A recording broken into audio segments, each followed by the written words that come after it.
Luz Amparo, tell us something more about this 360 degrees vision that you have started building. This strategy of communication of citizens' culture is based on raising awareness, raising ownership of the people towards certain public behaviors and measures. It's not about brainwashing. This whole process is not about manipulating people's decisions and minds.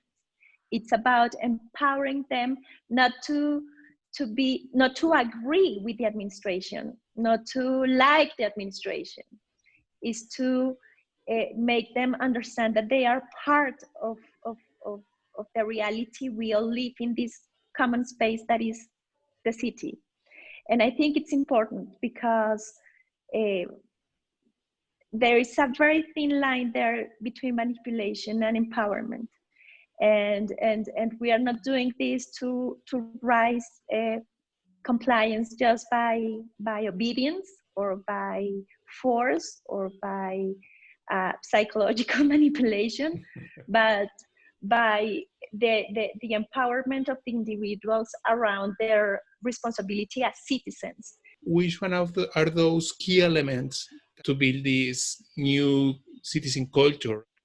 Open data, very transparent information, and the way and especially the mayor has addressed the citizens has been very direct, very simple, and with very simple messages and very empathetic, and putting the care of citizens at the center of the whole management of the pandemic. Which are the main key stakeholders in this process? The mayor invited, for example, key stakeholders from the private sector and the media, who joined her, and she explained everything in a very pedagogical way. I mean, she's been like a teacher, teaching everybody, all the stakeholders, all the citizens, how this pandemic is evolving. Is there any kind of a specific, When you ask about gender, I would like to refer to the fact that the whole approach is based on a care system, on caring, and if you think about feminism, and this is a very specific and a strategic agenda in this administration, the whole approach of taking care of people is very feminist, if you want. So yes, it's been very intentional, the fact to use this wording in this approach for the whole process. You did a lockdown before the rest of Colombia, the rest of the country. Explain how could you communicate this to the people? How can the people trust in this? The way we communicated, it was actually the intention. It was a drill. It was a lockdown drill, because we had never experienced something like that in Bogotá and in Colombia, actually. And this drill in Bogotá pushed other cities to do actually the same. So, but it wasn't just about shutting down.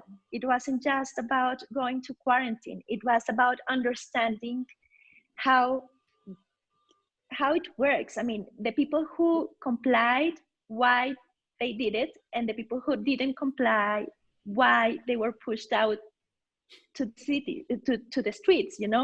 We needed to understand. It wasn't just the exercise of not going out.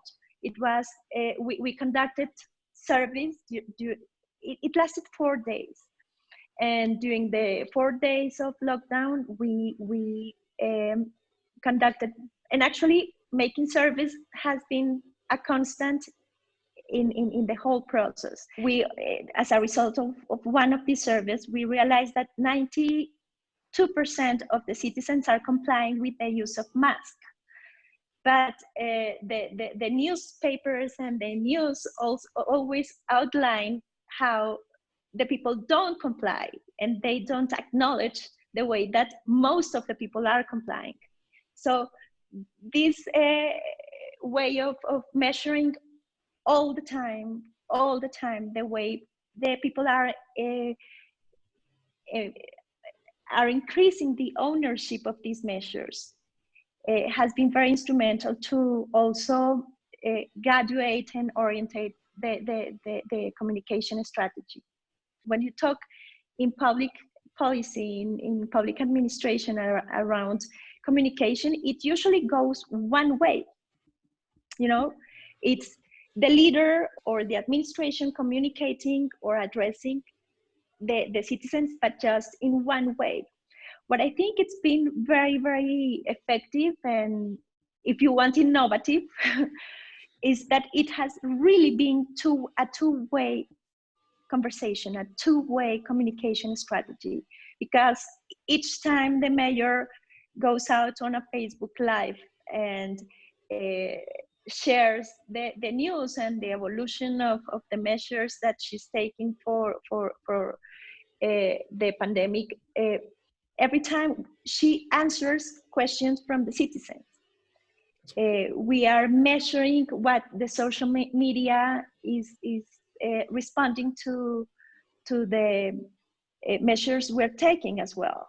We have a real commitment to listening to the people. Have you learned during the process, what are the main lessons of this time at this moment, 4 months after everything started? Well, the first lesson, it's very soon to tell, but the importance of being with strategic partners, delivering the message, has been very instrumental. Also, centralize the information around, or the messages around the health system is also very important. And I think it was very key to the whole management of the pandemic that the only two high-level officials that were the speakers, the public speakers for this pandemic were the mayor and the secretary of health.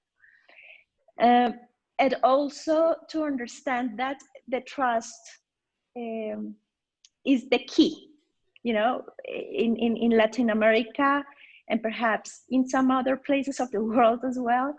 The public trust in the state and in public services are not necessarily very high. So what we want to do is to take also this as an opportunity to improve and strengthen the awareness and the responsibility, the individual's responsibility towards the public matters. Is it possible to share something with other cities? I would outline something that Mayor Lopez has done very well in terms of acknowledging when she makes something wrong, or when she makes a wrong decision, or the administration makes a wrong decision. That is not that usual for public officials, to be honest and to take responsibility for what doesn't necessarily comes out well. For example, she, to control the access to shops and banks and commerce, at some point she decided to have something based on gender. So women went out to the cities one day and could go shopping and enter all these public establishments, and the next day men could do it. But it didn't work that well. And she took back the measure, and she at some point acknowledged publicly that perhaps it wasn't the best way to control the access and agglomerations in some public spaces. So in general terms, I would say that it's not usual that the leaders take responsibility for their faults while they are in charge,